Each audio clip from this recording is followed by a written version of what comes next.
नमस्कार दोस्तों, जय माता दी। और आज के इस वीडियो में बात करने वाले हैं जब अर्जुन ने अकेले ही सभी कौरवों को कर दिया था पराजित। तो चलिए इस वीडियो को शुरू करते हैं।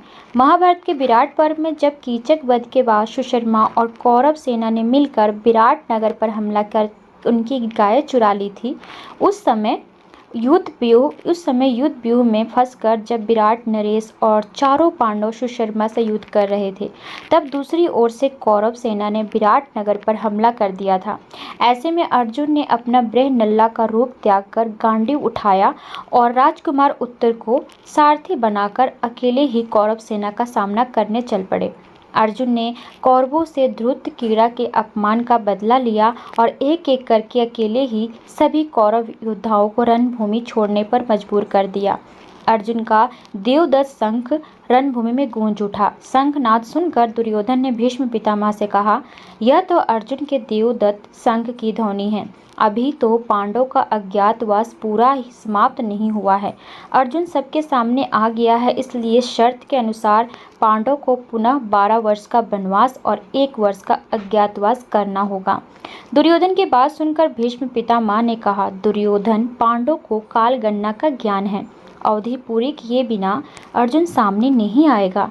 मैंने भी कालगणना की है कि पांडवों के अज्ञातवास की अवधि पूरी हो चुकी है।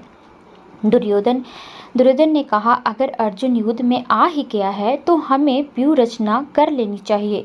भीष्म ने दुर्योधन को 1/3 सेना लेकर गायों के साथ हस्तिनापुर जाने का निर्देश दिया और बाकी की सेना के साथ अर्जुन से युद्ध करने का व्यूह बनाया। दुर्योधन गाय लेकर हस्तिनापुर जा रहा था कि अर्जुन ने रास्ते में ही दुर्योधन पर असंख्य बाणों की वर्षा कर दी।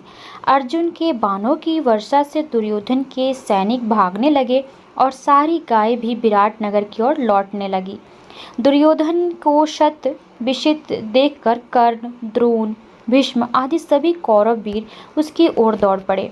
कर्ण को आता देखकर अर्जुन ने कर्ण पर इतने बाण चलाए कि उसके रथ, घोड़े और सारथी सभी घायल हो गए। अंततः कर्ण को भी मैदान छोड़कर जाना पड़ा।